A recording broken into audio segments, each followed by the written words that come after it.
You guys, I just got some of the most amazing free fabric, and here's exactly how. So a few weeks ago, I was scrolling through my Instagram and my friend Caitlin posted about a fabric swap in LA. Now, I don't really live in LA. If someone were to ask me where I lived and they had no idea anything about California, I'd probably just tell them that I live in LA because people seem to think that all of Southern California is LA, but I live about an hour away from LA. It's not that far. I can go for a day, but I don't end up there super often. Truthfully, I don't love LA. I grew up about an hour away in a different direction than where I live now, and yeah, I'm pretty familiar with how dirty LA is. But anyways, my friend Caitlin, along with a few other people whose Instagram handles I will put on the screen right now, decided to host a fabric swap in LA, and I was like, oh my gosh, this is the perfect opportunity to not only like de-stash some of the stuff in my own fabric stash, but also to meet so many other makers that are like-minded and relatively nearby. So of course, I was instantly like, yes, I'm making this happen. I don't care what day it is, I'm going. So it ended up being on my birthday weekend, which was perfect because then I could very easily ask my partner to drive me. And he was like, it's your birthday weekend. Okay, I guess I'm driving you to LA. So anyways, we ended up at the fabric swap. It was awesome. I recently went through my fabric stash, and I'll actually link the video if you want to watch it, but there were a handful of items that I just wasn't planning to use. So I ended up doing a fabric sale on my Instagram stories, and it went pretty well, but not all of it was purchased, and that's totally okay. But I did want to give it to new homes. So I brought all of that to the fabric swap, and oh my gosh, I can't tell you how amazing that fabric swap was. So basically the way that it worked is that each of us would go through our own personal fabric stash, and anything that we weren't planning to use that was at least a yard or more, we could bring with us. We were supposed to label it with the yardage and the material that we thought it was. I was not very good at this portion because I'm not super familiar with the names of materials, and I don't always buy material from like a traditional fabric store, so I don't always know what the actual material content is. But it's okay, I could kind of categorize it as like, this is a knit fabric or this is a woven fabric, and it worked out pretty well. And then in addition to that, on the tag you could write if it was washed or if it was unwashed and anything else that would be helpful to someone who might want it. So I ended up bringing a good handful of items, and so did everyone else. The turnout for this event was so much bigger than I thought it was gonna be. Honestly, I was super impressed and very, very happy because I got to meet so many cool people. The event only lasted a few hours. I definitely stayed longer because I was having so much fun talking to everyone, and it was absolutely not long enough to get around to all the people that I wanted to meet, but at the same time I got to meet some really awesome people and have great conversations. So when we all arrived at the swap, we took our fabric and we put it onto different tables. There were 3 different tables, one for wovens, one for knits, and one that was more like fancy, slinky fabrics, as well as some patterns. These were all just paper patterns that hadn't been cut yet, and most of them were vintage. And then also on that table, there were a few sewing books. So once the majority of people had gathered, Caitlin stood up on one of the tables to chat to everyone about how the event was gonna go, as well as to say thank you to the people that were involved in making the event happen. So essentially the swap part of the event was a total free-for-all. And I don't mean free-for-all in the sense that it was unorganized, but essentially we could go and pick out whatever we wanted. Everyone was super respectful, and the whole event was really smooth.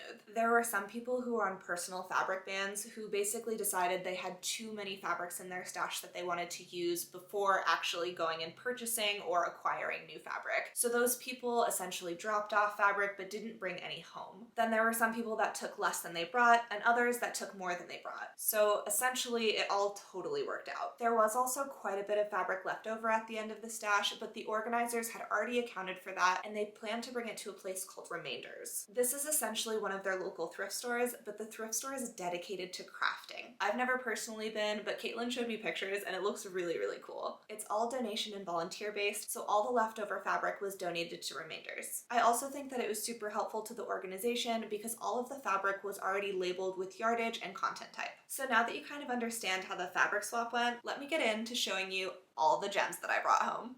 So if you've been following me for any length of time, you probably know that I'm a pretty organized person, especially in regards to my fabric stash. I pretty much live by this rule of thumb that nothing comes into my house unless it has a purpose. My fabric stash is no exception, and every single piece of fabric that comes home is labeled with a purpose. Let me show you my closet real quick so that you can see what I mean. Behind this curtain is my fabric stash, and I'm very proud of it. Everything is hanging really nicely, and each of them has a tag on it that says what its purpose is. This one, for example, has a tag that says pant pockets pre-washed. So when I make jeans, I know that this is specifically for pant pockets. This one says 3 yards washed, and it says vest and trouser set. I'm actually super excited about this specific fabric. It's been in my stash for probably 6 months now, but I know exactly what I want to make with it. I just need to make the perfect pattern. So hopefully that'll be happening in the next few weeks here. But anyways, that's kind of a little peek into what my stash looks like.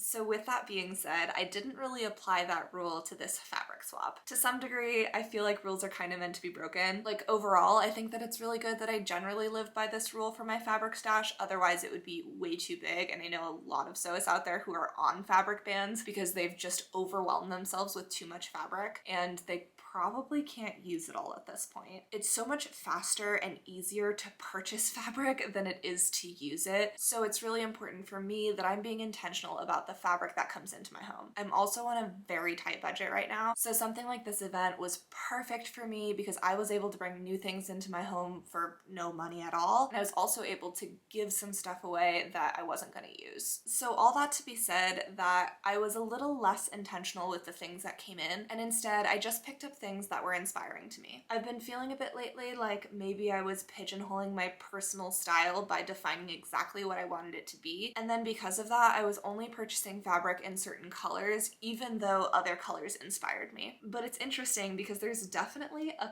color trend in the fabrics that I picked out. So I'm really excited to use them, and I'm excited to chat about what I think I'm going to use them for. And with that being said, even though I always label the fabric of what it's supposed to become someday, it doesn't always become that, and I'm totally okay if the fabric inspires me to make it into something else in the future, and that actually does totally happen a lot. But if in the future I'm feeling a little bit less inspired by it, I can just go look at the tag and be like, oh yeah, I remember that in the past I was inspired to make this thing out of it, and now I can go ahead and make that thing. Okay, enough rambling, let's get into the fabric that I got. So first up is actually a print, and if you know anything about me, you know that I don't really wear prints, but I've been super inspired by checkered fabric recently. I've seen some really beautiful dresses out there, and so I thought that I could try it for myself, and this was a great way to do that. So this is 4 yards of black and white gingham cotton, and I think it would make a beautiful dress. One of the items on my Make 9 this year is a dress with long puffy sleeves. I'm hoping to design the pattern soon, and I think that this is going to be the perfect fabric to try it out. Now, next up, I have 2 of basically the same fabric, and here's where the trends come in. I was super into this yellow material. Back in the day, I used to have this crop top. I'll insert a picture for you if I can find it. I think it was back in high school, and it was definitely like super cheap, maybe from Forever 21. I'm willing to bet I bought it for just a few dollars, but I wore that shirt to death. I absolutely loved it, and I don't think I've owned anything in this color since then, but when I picked up this material, it instantly reminded me of wearing that crop top, and I was like, yeah, this has to come home with me. I'm gonna try to recreate that crop top. So I've got 2 fabrics here. They're pretty much the same. They're both knits. This one's a little bit softer. This one's a little bit thicker. This one is a yard, and this one is 1 1/4 yard. I'm gonna see how much I can squeak out of these. I think this one, which is the softer, lighter one, is probably gonna become the crop top. And then this one, I'm thinking of doing a matching set of workout shorts and a sports bra. I did make a tutorial recently on a sports bra pattern that I made, and I absolutely love that bra. So I think I'll probably make one of those, and I'm also thinking about making that pattern into an actual digital PDF pattern now that I know how to make them. So maybe keep an eye out for that. Don't hold me to that though. I have a lot of patterns in my mind. Okay, so we had 2 of this color, and then there's another one. So if you didn't see in my last video, I just designed a chore coat pattern that I'm hoping to have fully graded and ready for you guys very soon here. But the chore coat pattern is supposed to be made out of something like a soft, supple twill or canvas material, and I found this amazing yellow, soft, supple fabric. It says it's an 11-ish ounce denim and there's about 3 yards of it. I also recently picked up a similar fabric in a bone color that's specifically for this short coat, and I was thinking that it would be really, really cool to potentially do some color blocking on it. I think that the yellow and the white would look really good together, but I haven't exactly decided if that's what I'm gonna do with it yet. They might also just become like one white short coat and one yellow short coat. But either way, I'm very, very, very excited about this find. And you know, it's really funny because I don't have anything, literally anything yellow in my closet right now. So who knows? Maybe yellow will be my new color. Okay, next up, oof. I'm excited about this one. When I saw it, I was like, you are coming home with me. This fabric is beautiful. It says it is cotton gauze, extra plush, pre-washed and dried. And it is 4 yards. Ugh, it's beautiful. Look at this. I wish you could touch it. It's so soft and cozy. This is what one side looks like. And then the inside is similar, but it's a little bit of like a pinkier color. I don't exactly know what I'm gonna make with this yet. I'm thinking some sort of like coat.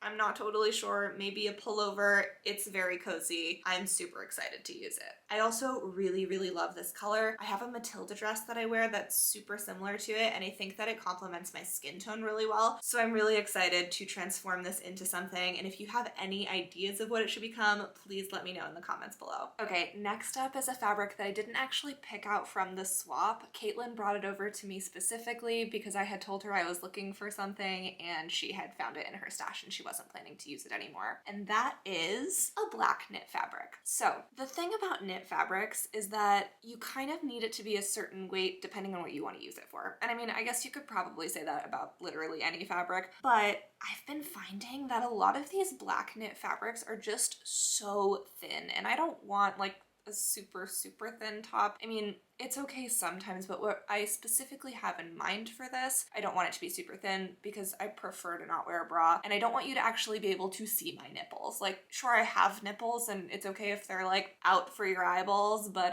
not like so thin that you can see through the shirt, if that makes sense. Anyways, I digress. So I know that I can find this fabric at Joann's. I have looked at Joann's, but I will not pay $18 a yard for some black knit fabric. Like, that seems wild and ridiculous to me. At my old local fabric store, I could buy this for $6 a yard, so I couldn't even fathom paying $18 a yard for this stuff. So anyways, this is about a yard. It's perfect for what I want. I want to make a long sleeve crop top, something super simple that I can pair with jeans and call it a day. So yeah, thank you very much, Caitlin, for finding this fabric in your stash for me. I super appreciate you. Okay, the next two fabrics are very similar to each other, just in different colors. One of them is this black material, and the other is this, I don't know what you would call it, like pink plush material. I'm not very much of a pink person, but I feel like this one's leaning more purple than pink, and I love purple. And if I end up making something out of it and it's not perfect on my skin tone, or I just don't love the color on me, this is a color that my sister wears a lot and we're the same size, so I can just gift them to her. This one says it's a woolly twill, and it actually says mauve on it, so maybe that's the color word that I was looking for. And then this one,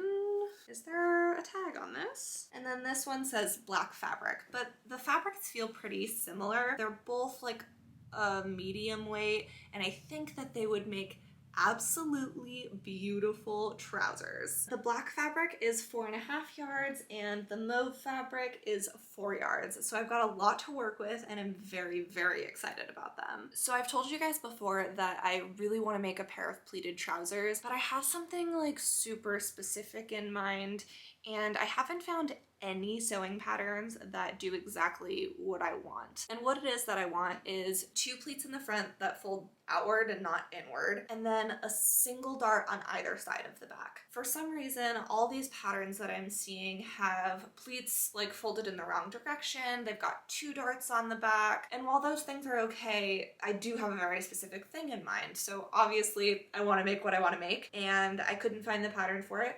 So the plan is to make the pattern. I'm really excited about making the pattern and hopefully gonna start working on that very soon here. So we'll see how that goes. Okay, so next up is this fabric that I'm really excited about. It is this, oh, so luxurious waffle knit. I'm not so sure about the color on my skin tone, so we're gonna see how that goes, but I'm planning to make like some sort of loungewear set out of it. I don't know if set is the right word because I don't know if I'm gonna get enough out of 2 yards of this fabric to make a set, but that's kind of the plan. It would be awesome to have a lovely loungewear set. Also, whoever packaged this one did such a great job. Like, they knew exactly the content type. It says 60% poly, 35% rayon, 5% spandex, waffle knit, 2 yards. I'm impressed. I do not know enough about fabric to write all that out, and I also don't track it well enough. Like, when I purchase the fabric, I don't write all of that out. I just touch it and feel it and decide what I want it to become. So anyways, whoever did that, thank you, thank you. That's fabulous. So at this fabric swap, the Matchy Matchy Sewing Club gave out a free pattern to every single person who attended. I've already got the pattern printed out, and this is what the line drawing looks like. It's a pretty simple, like, pullover style. So I'm thinking that this would be really, really lovely in a pullover, and it would be great for lounging around in. I also like things that are versatile, and I think that making this into a pullover would be great for lounging around at home, but it would also be great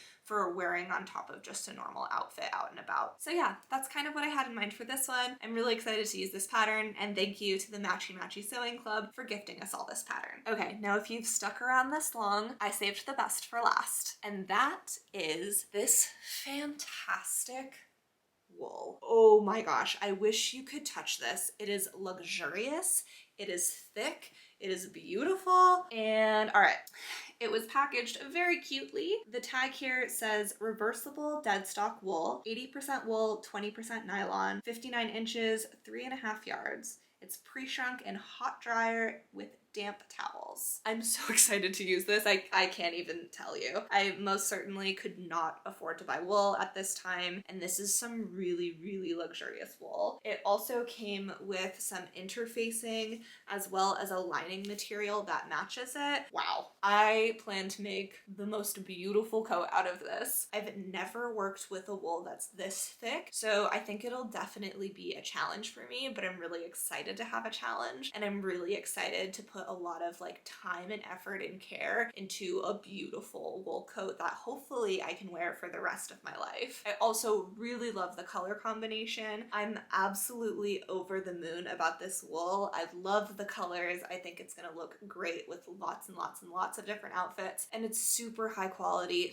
thick wool, so I think that it'll pretty much last forever as long as I take care of it. So what's actually kind of funny is that I picked up this wool, and then I had also picked up this fabric as well, and turns out that all of this fabric came from the same person. Her name is Hannah. I'll link her Instagram for you because she makes some really, really beautiful pieces. But yeah, she brought some gorgeous fabrics that she just wasn't planning to use, and I think that these are a testament to how amazing a fabric swap can be. I can't even begin to fathom how much beautiful fabric is in people's stashes that they're not planning to use. And don't get me wrong, I get it. I also brought fabric to the stash that I wasn't planning to use. We sometimes are inspired by fabric, we bring it home, and then it sits for a while, and then we don't get around to using it, and maybe we've outgrown it by that point. But that doesn't mean that someone else isn't gonna love it. So the fabric swap was an amazing way for us to all find new gems and clear out our own stash. So with that being said, if you're watching this video and you want to attend a fabric swap, why not just make one for your local community? I think that you can do it in a way that doesn't take a lot of effort on your part, but it's gonna add so much value to you and your community. The swap that I went to was obviously hosted in LA, which means that there's a pretty big population of people there. But you'd be surprised how many people chose to travel just to come to this event. I mean, I drove an hour. I know other people who drove 2+ hours. There was someone there who was just traveling through the area who doesn't even live in California who decided to stop by. There are so many people out there who want to attend these kinds of events, and it's not just because you want to get rid of your fabric stash. Like, a lot of this is about meeting other people who are like-minded and who like to do the same things as you. The sewing community is really interesting because we all enjoy sewing, but sewing is a pretty personal practice. We do it at home. We often don't do it with friends. And even if we do it with friends, we're focused on what's in front of us. So maybe we're not even chatting while we're hanging out. So being able to be in a space where there's lots of other sewists and you can, you know, like gawk over people's beautiful handmade outfits and talk about certain patterns or things that you plan to make, it was just so inspiring to be there. Honestly, I couldn't wipe the smile off my face the entire day. I had such a good time and I'm so grateful to the people who put the event on. It wouldn't have happened without them. And maybe you could be the person in your local area who puts on an event like this. You could potentially reach out to people that are in your local area that you know and see if you can put on an event together. That way you have multiple people posting about the event, and hopefully that would help get the promotion in front of more eyes so that the event would be successful enough to put on. But honestly, even if only 5 or 10 people showed up, I think it's totally worth it to put on an event like this. Just being able to gather with other people and talk everything sewing related is so rewarding. So I would highly recommend it. So with all that being said, I had an amazing time. It was absolutely the highlight of my birthday weekend. I came home with some fabulous fabrics that I'm super excited to use, and it's pretty much just time for me to unwrap them and make my little notes and put them on a hanger and put them in my closet. I'm very excited to be adding these to my stash, and if you happen to be the person who dropped off these fabrics and I brought them home with me, I would absolutely love to know. I actually wish that I had written down my Instagram handle on the fabric tags that I brought, because it would be so cool to kind of see what ends up becoming of them someday. I didn't have a vision for them, so I'm hoping that they were gifted to the perfect home and that they're gonna end up being something beautiful someday. If you somehow know that you picked up fabric from me, I would love to know what it turns into, and if I picked up fabric from you, I would be happy to share with you what garment it turns into someday. Thank you so much for following along. I hope you enjoyed this little fabric haul, and I will see you in the next one.